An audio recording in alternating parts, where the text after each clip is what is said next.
All right, so let's go ahead and get started with the community call for this month. But first, let me go over the new changes we introduced in the last release, 5 different repositories within the open source codebase, one of which is Hummingbot. Another is Gateway, our DEX connector module. And then we also have a deploy example repo that ties everything together and provides standardized ways for people to install different configurations using Docker. In addition, we're also working on a dashboard repo, which is going to be more of a community project that allows people to have more of a companion app that they use to create and manage Hummingbot instances. If you're kind of new to Hummingbot, the easiest way to get started is accessing the deploy examples repo and then picking the configuration you want and then just running Docker Compose up.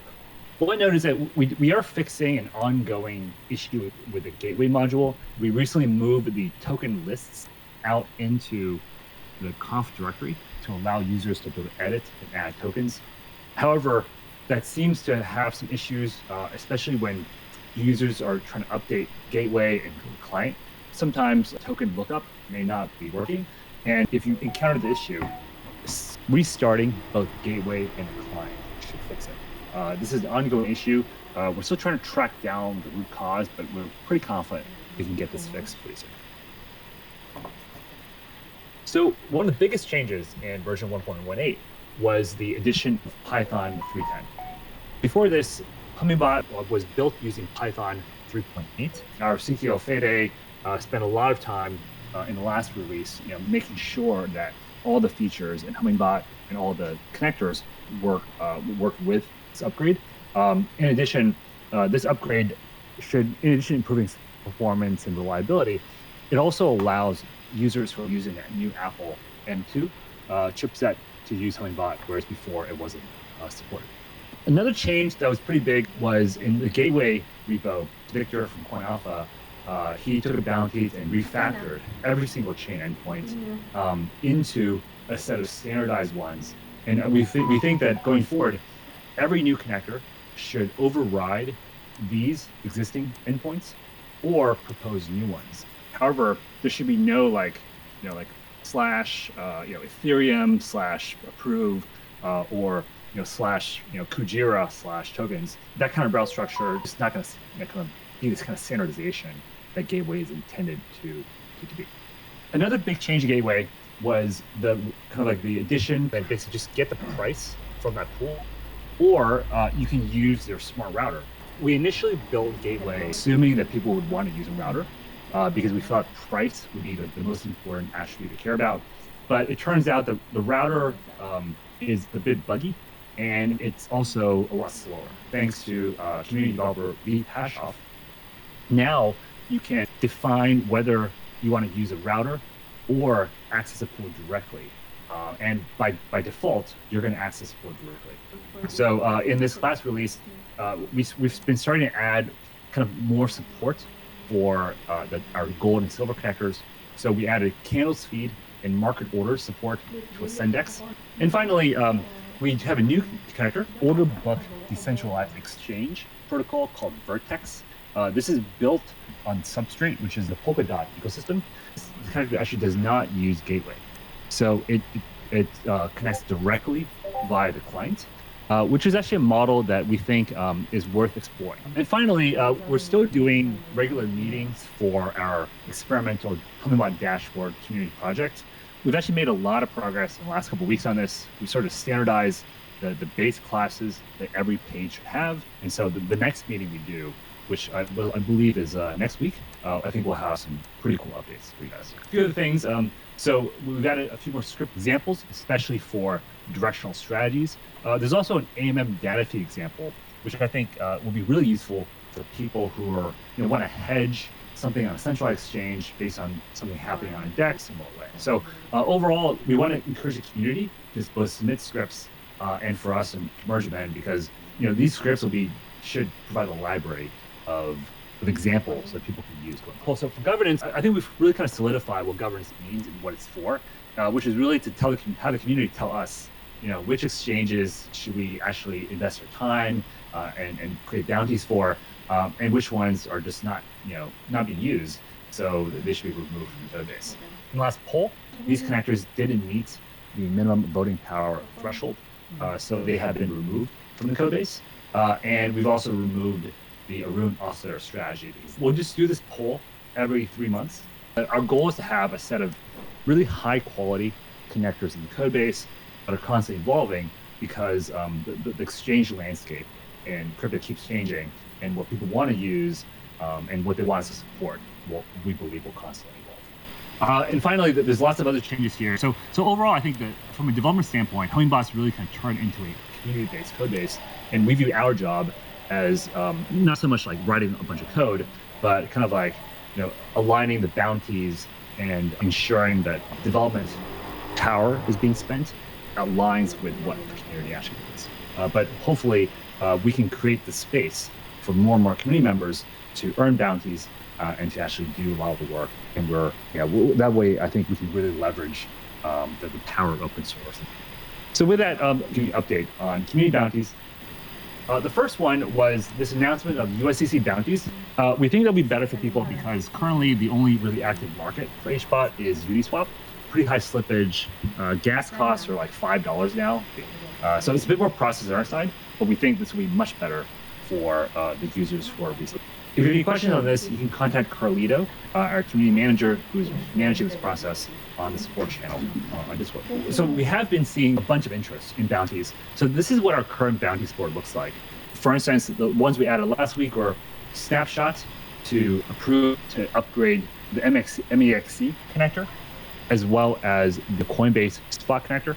And then there's a few other kind of connectors ongoing. And we've also been kind of just creating bug bounties for simple bugs that probably only take developers 1 or 2 hours to address. But because of there's lots of little bugs in code base like this, and we think that because of the context switching required to fix these bugs, I think they're actually quite suitable for bounties like this. Finally, we've also been kind of content bounties. So the one that Droopman is going to show in a bit is actually one content bounty. We have another one for the grid strategy experiment. This is actually this was created by the same developer who created the community-based fixed grid strategy originally, and now he has turned that into a script, as well as he's created a video that explains how it works. So I think these are kind of like content bounties we want to create going forward, because I think having both the code as well as an explanation of how to use and customize it from the person who created the code, I think is really helpful in having people understand how to run these bots. So if you're interested in kind of like creating more content bounties, please let us know, and we can try to create more like that. Finally, I know Keelan saying finally, but quite a lot to update you on. We have started to expand our community programs. So this is something that we started about, I think like 6 months ago. But every week, we have been paying out 80,000 HBOT to basically, to a set of people on Discord who've been answering questions. So the way we do it is that, every good answer on a public, Discord channel, good answers might get either a 1, a 2, or 3 emoji appended to the message by the foundation team, depending on, and that's really kind of like depending on the quality of the answer. 1 is an answer that can answer the question. 2 is an answer that refers to a documentation or provides supporting material that answers the question. And 3 is a more in-depth support thread. In addition, support really isn't, the more time we spend on support, the more time it takes away from writing code and creating bounties and everything else we're doing. There's only 7 people that work at Hummingbot Foundation. And so because of that, we've decided to include us individually within this as well. So in other words, when we answer questions in Discord, we're doing so in a personal capacity, for like supporting users as opposed to our normal capacity. That's why we're letting community members from the foundation essentially take part in this effort. So the way this works is that there's a fixed pool of HBOT, and this allocated for anyone that answers questions. It keeps on succeeding. We will actually allocate more HBOT. We think this is a more scalable way of getting questions answered than having dedicated support personnel. Also, because a lot of the questions answered are fairly technical and involve specific connectors or strategies, we want to try to find a way to allow people who have that expertise for audience to be able to answer questions and also to be rewarded for actually showing their expertise. Lowers the barrier of entry for people to run a bot and feel like they have someone guiding them is actually really helpful. So we definitely want to create more and more bounties. Okay, so that's really it for bounties. I wanted to invite on stage Drew Man go over on the directional strategy firm. Hi, Mike. It's a pleasure to be here today. Thanks for inviting me. I will talk about this directional strategy I have performed 2 weeks ago in the context of a community experiment. The strategy is called the MACD cumulative difference, and I will start by explaining the core behavior of this. This strategy is a trend follower. It basically relies on the belief that trends will continue, allowing traders to ride the trend for profit like this guy is making here.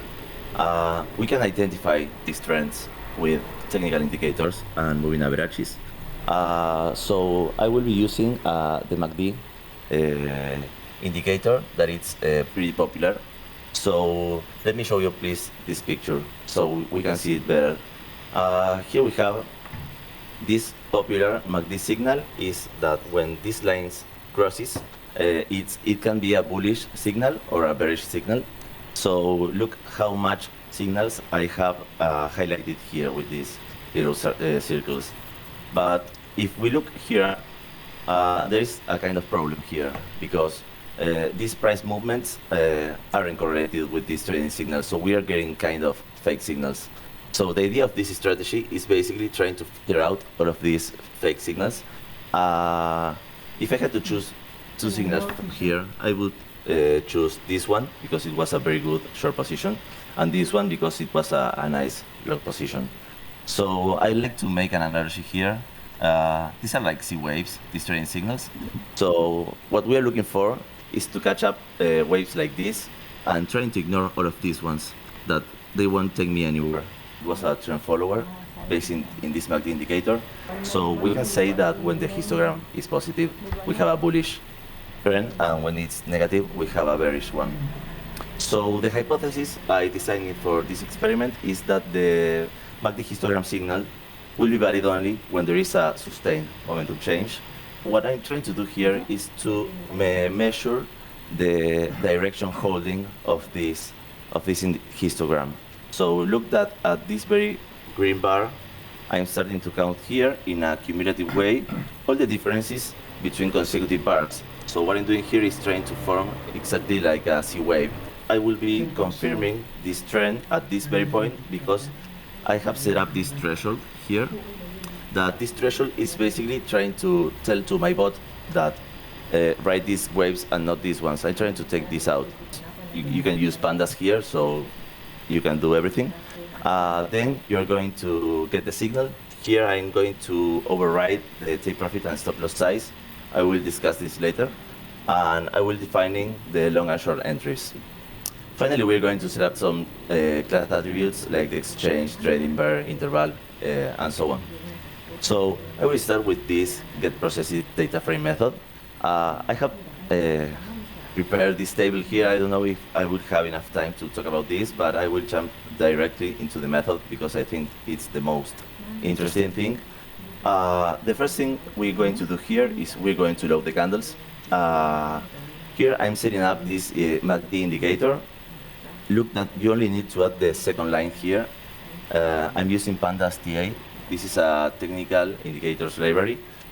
Here I'm defining this, so the code is more standardized. So I don't know if maybe tomorrow I want to run it with a MACD, compose it with, I don't know, 15, 30, and 10. I just change these 3 numbers and that's okay. So I don't need to change the code anymore. You start calculating this MACD histogram, normalize it.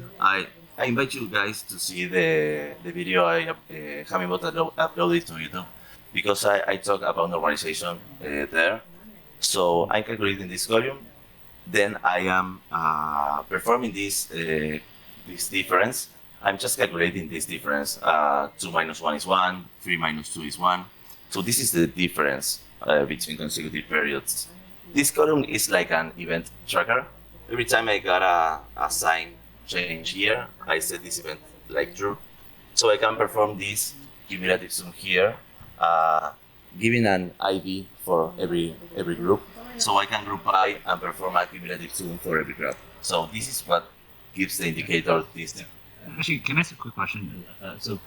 Sure. The MACD fast, slow, and signal numbers, like 12, 26, and 9. Yes. Like, how did you come up with those numbers? They are default. They are the most popular configuration. Of course, you can change it by backtesting. Okay, so is 12? Is it like 12? Like 12? Is it 12 days, or like is it like does it correspond to like length, or like is that what they would? It's in bars. So if you are doing that it depends on your interval. I see. Okay, got it. So I think I understand what fast and slow are, but what does MACD signal represent? I should have prepared a little bit more about magnetic theory, but you are just basically comparing two moving average. So these first two are calculating this difference. I don't really know how to explain this because I can't do it in Spanish, so in English would be a little more difficult.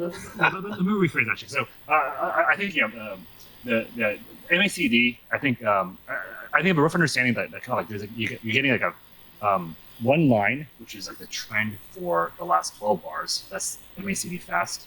You're getting another line, which is a trend for MACD slow, which is the 26 bar signal. So that's why MACD signal. Is that also another one with 9 bar, or is it the 9 represents something else?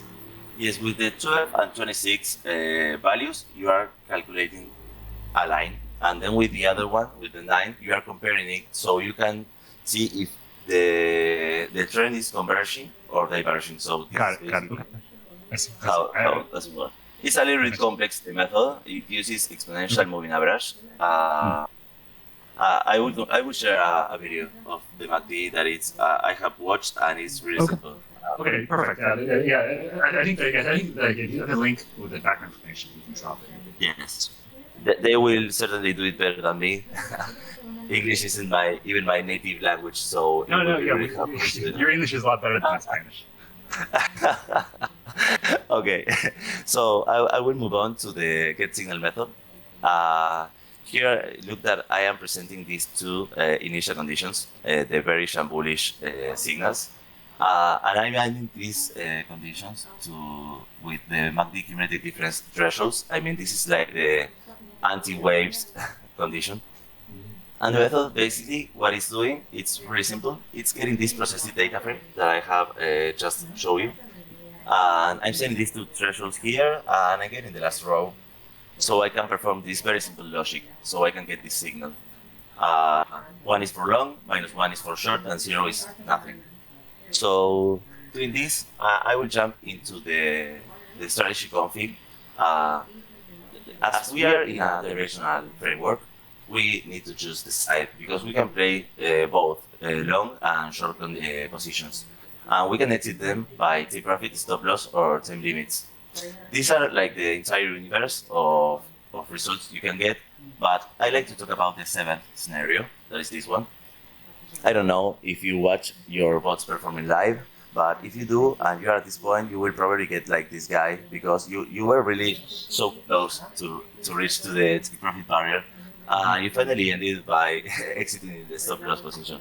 So to do this, this directional strategy-based class implemented a very cool feature that is the trailing stop loss. So at this case, if the price moves enough to activate this trailing activation, it will appear this trailing delta bar. That this is just moving this stop loss barrier up here. So in the case you are at this stage, you will just exit here with less profit, but you won't lose money. So this is a very good feature. Yeah, that graph is actually part of this chart is actually the best explanation for why you should use this trailing stop. Exactly. Actually, I like that GIF. I know exactly what you mean. I've seen this happen where it's like, yeah. Okay, so now I have also talked about this in the video. These are like dynamic take profit and stop loss positions.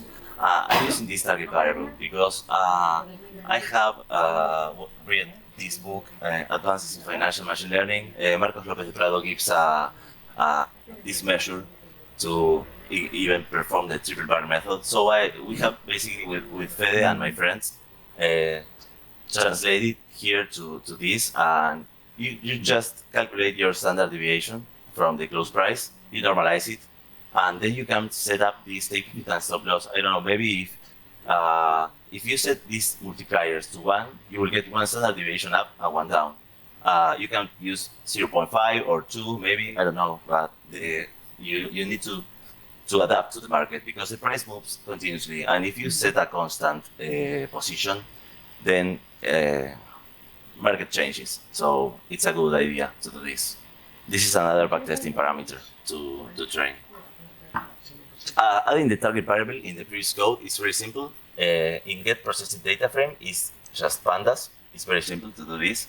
You just calculate the standard deviation and divide it by the close. It's a vectorized operation, so there is no for loops, anything. And in the get signal method, you just define this threshold. This threshold is important, I haven't mentioned, because here I'm highlighting this fee zone. In Binance, when you use market orders, it's 0.06%. So if the market is too quiet, you need to set up this threshold, because if you are trading, if the market is too quiet, then even if you make a take profit, you will pay fees for that and you will lose money. So it's necessary to set up this. So and here I'm overriding these take profits and stop loss positions in this. They are class attributes.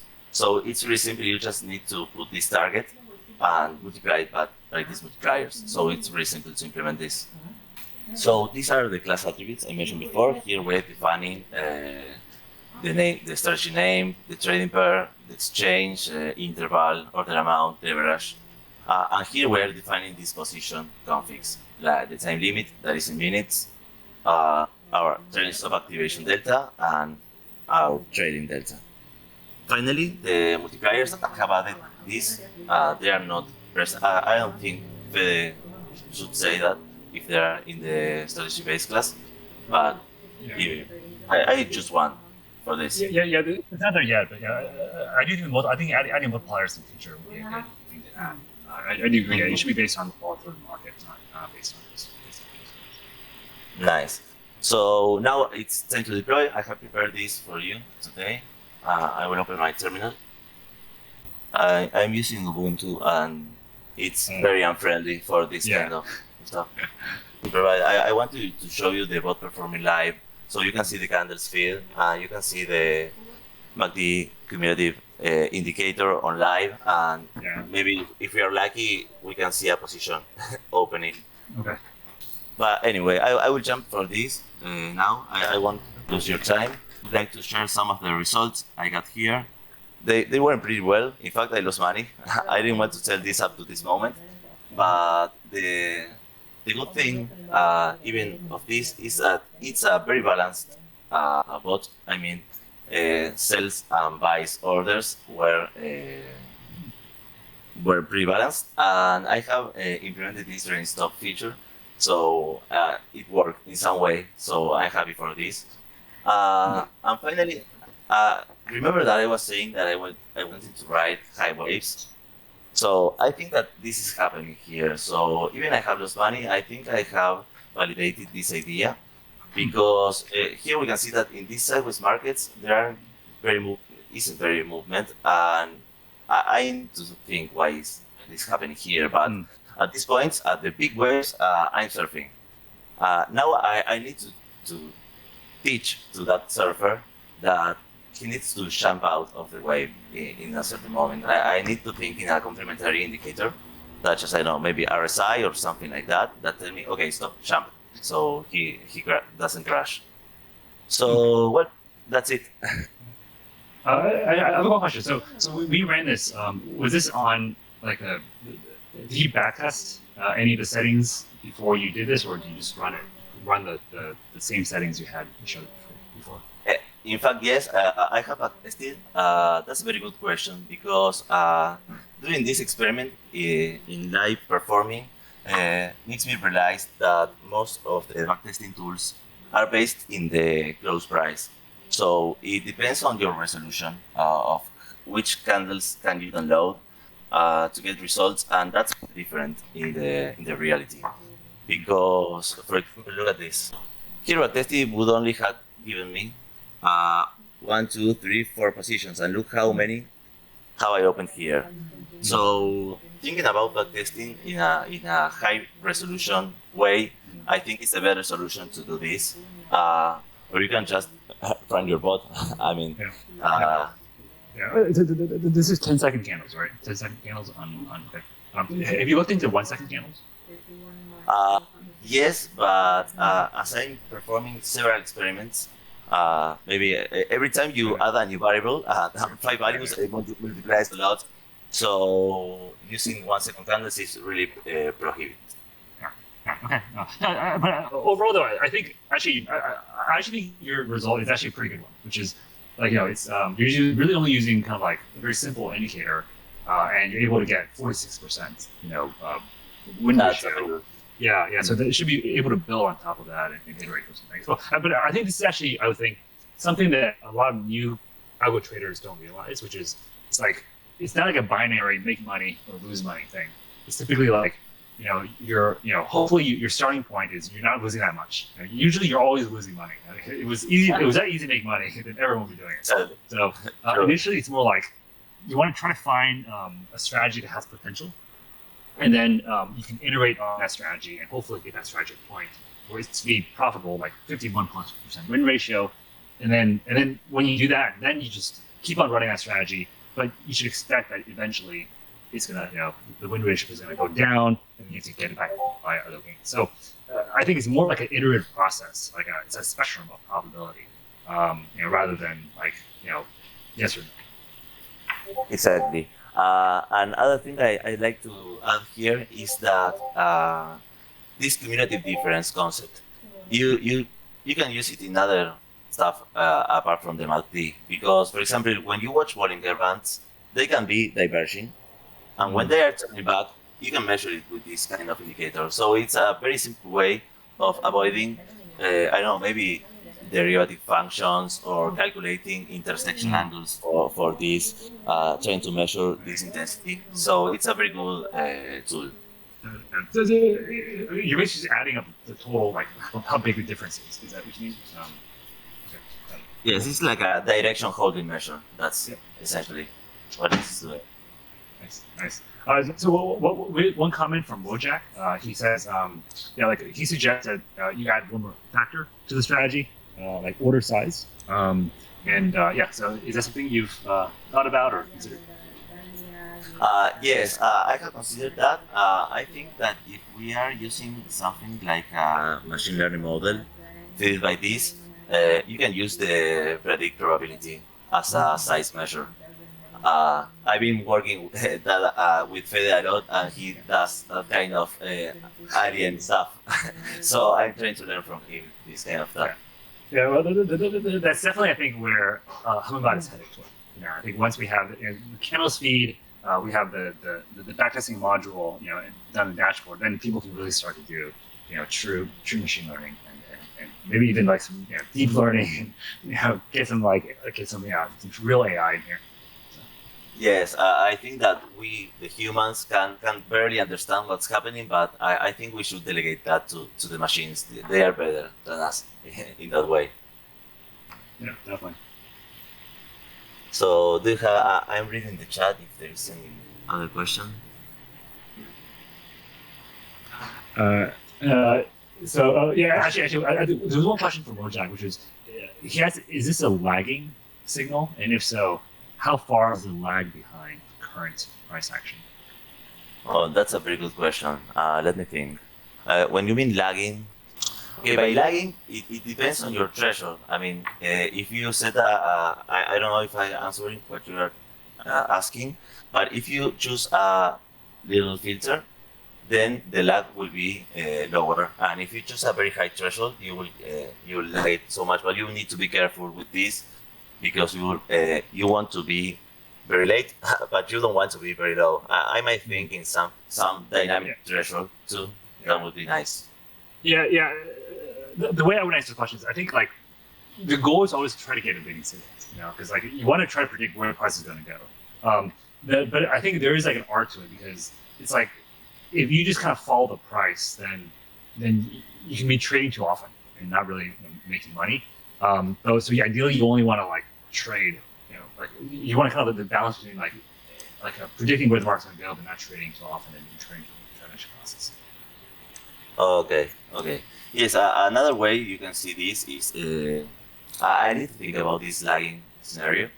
I won't give a fast answer because I don't know the answer yet. This can be useful to fit if you are doing mean reversion. We have performed very nice mean reversion strategies, and every time we lose money is when there is a very high price movement. So you can use this as a filter too. I'm saying that you can enter here. Okay, you can use it to don't enter there. That will be another feature if you want. Yeah. But overall, thank you, German, for preparing this and doing all this work and for us. So, and I think this is really a great example of what we want to enable with Hummingbot. It's now more of like a framework where people can create any type of strategy they want. So we want to try to encourage people to create whatever they want to create, and then give them the space in these kind of forums to showcase what they built, and so we can all learn from each other. Thank you, Mike. I'm really happy of doing this because I've been doing this for several months, and this was like the first opportunity I have to make something real and show it to other people. So thank you really for making this possible. Right. Well, so we'll do this again next month. And so if anyone else wants to create their strategies and create content, please let us know. We definitely want to encourage you. Okay. Right. Well, see you guys. Thanks everyone. We'll see you next month.